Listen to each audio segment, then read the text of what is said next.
Robert's got a quick hand.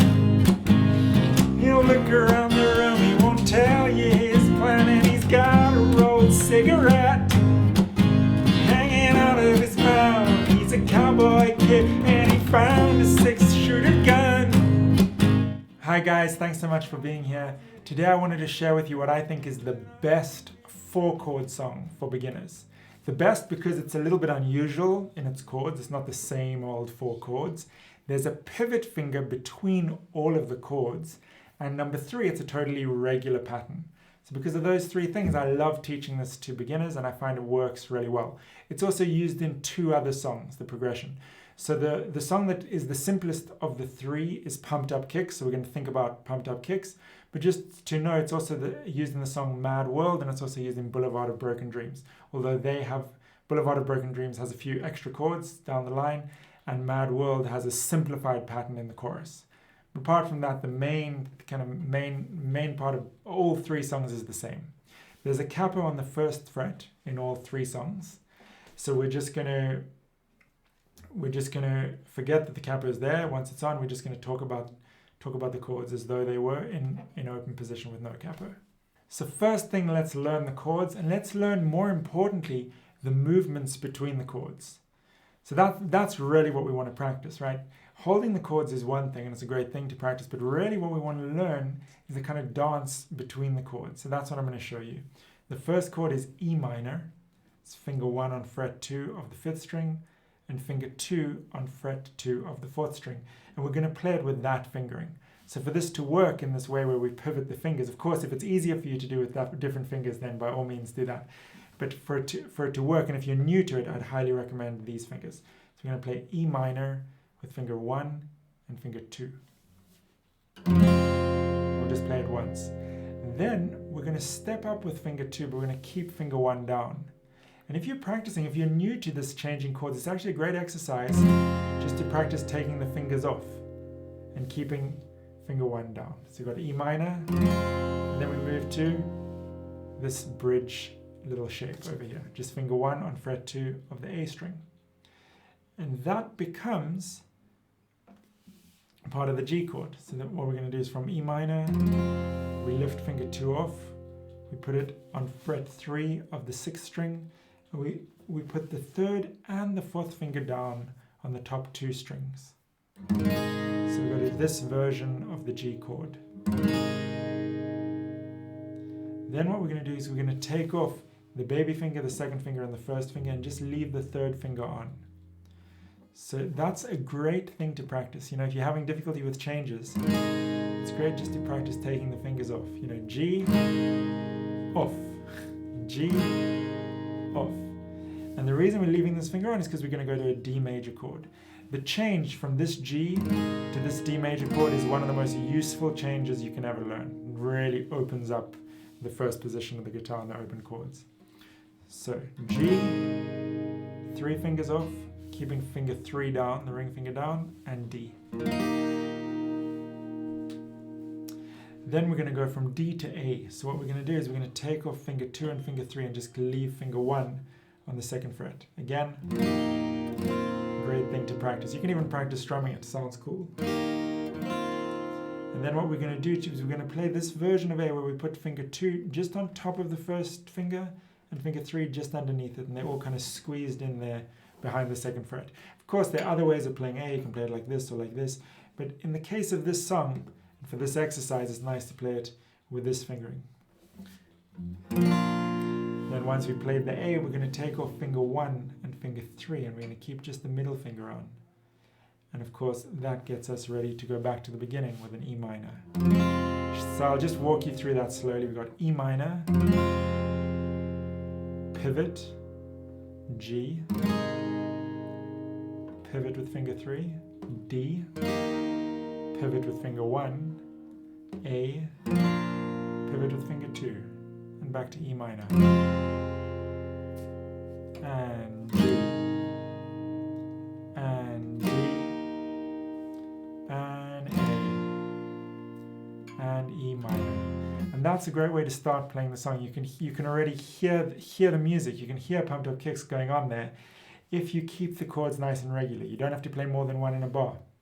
In fact, I suggest just playing one chord per bar, but really feeling the 4 beats in the bar. So something like 1, 2, 3, pivot, 4. 1, 2, 3, 4. 1, 2, 3, 4. 1, 2, 3, 4, and 1. And that's a perfectly legitimate way of playing the song because you got exactly the right measurement of each chord.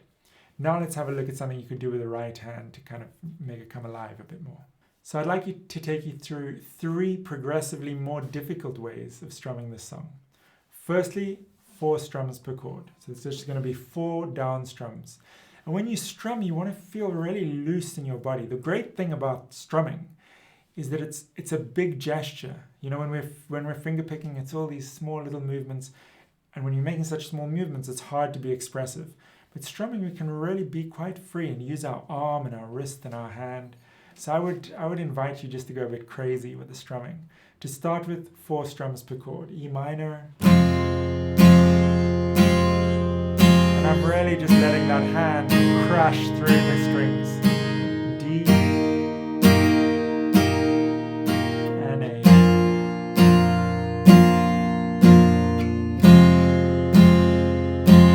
And you can go round and round like that a few times. If we were to count along, which would be a great step, you'd just be counting 1, 2, 3, 4. This is it's a crucial step actually if you want to move to more complicated kinds of strumming, I think.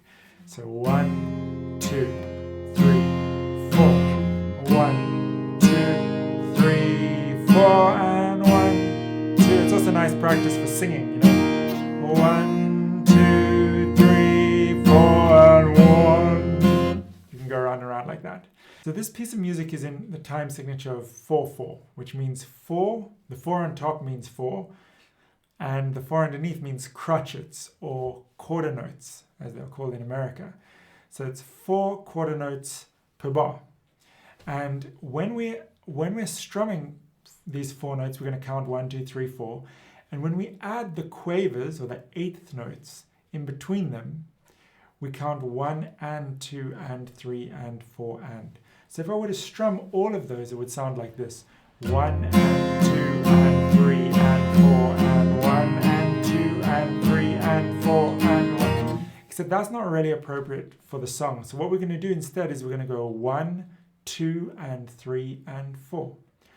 And notice that wherever the ands are, we're always going to strum up on ands and we're always going to strum down on numbers. This is universal for whenever we're strumming with 8th notes. So it's going to be 1, 2 and 3 and 4. It's also going to be down, down, up, down, up, down. So I'll show you what that sounds like over the chords.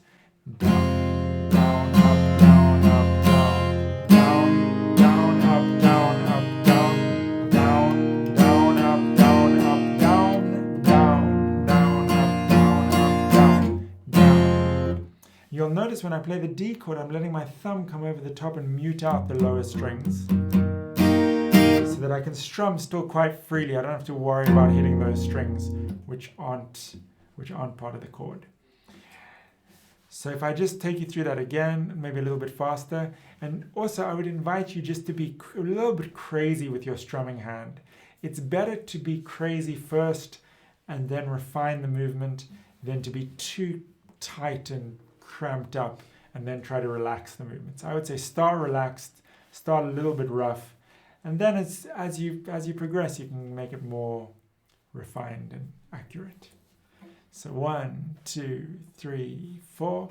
Down, down, up, down, up, down, down, down, up, down, up, down, down, down, up, down, up, down, down, down, up, down, up, down.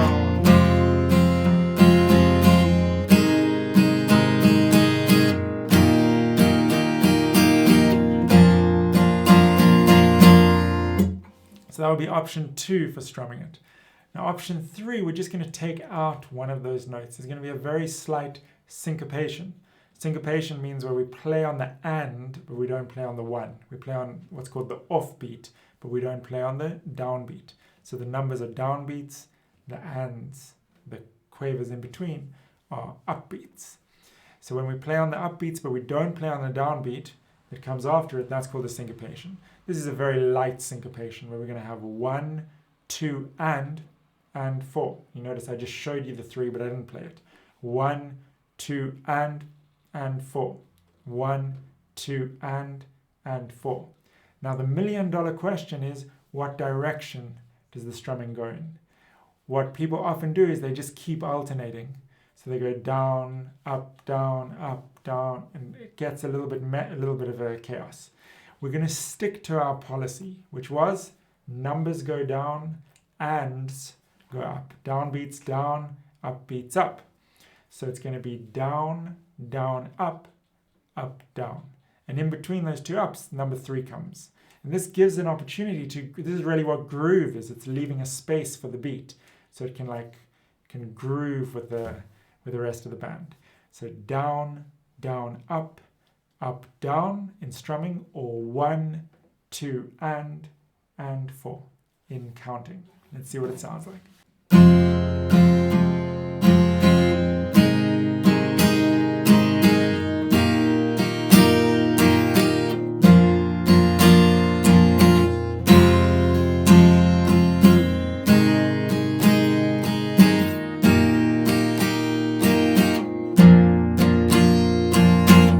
That's closest to the original. Of course, in the original version, there's lots of things going on, and there's the bass and everything. We noticed also there's quite an accent on the first beat in the original. So if you want that effect.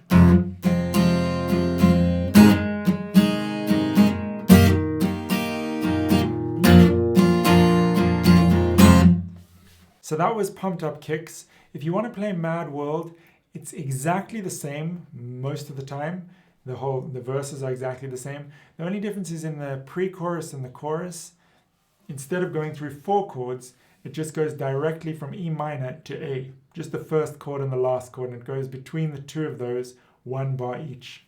It looks like this. I find it hard to tell you, I find it hard to say. People run in circles, it's a very, very mad world. Mad world. The verses are exactly the same as pumped up kicks. All around me are familiar faces, worn out places, worn out faces. Thanks so much for watching, guys. I really hope this was of use to you. Tabs and chord diagrams for everything we work on in all these lessons are available on our Patreon page, which is patreon.com/altguitar. And if you'd like to subscribe to the channel, that would be really cool. We release about a video every week on what we think is either the most interesting or the most useful little topics we can find within this field of guitar. And we'd love you to be on this journey with us. So if you want to hit the subscribe, and if it's your first time, you can ring the bell. That way you'll get notifications when we do a new video. And if you like the video, please feel free to strum on that like button. It means a lot to us. Thanks so much for being here, and we'll see you soon.